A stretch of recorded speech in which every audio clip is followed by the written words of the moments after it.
Hello' everyone, কি খবৰ সকলোৰে? আজি হৈছে সৰস্বতী পূজা আৰু মই ভাবিলোঁ সৰস্বতী পূজা উপলক্ষে চাদৰ মেখেলা এযোৰ পিন্ধোঁ।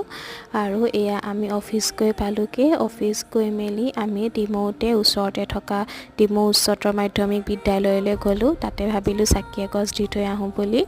আৰু এয়া চাওকচোন, স্কুলখনৰ পৰিৱেশ ইমান যে ধুনীয়া ন।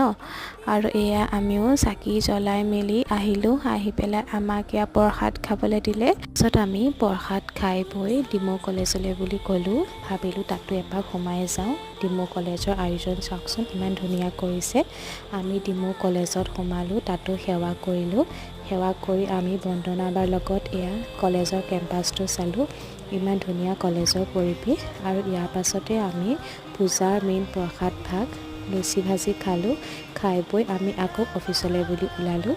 আপোনালোকে পূজা কেনেকৈ পালন কৰিলে এবাৰ কমেণ্টত জনাব। Thank U.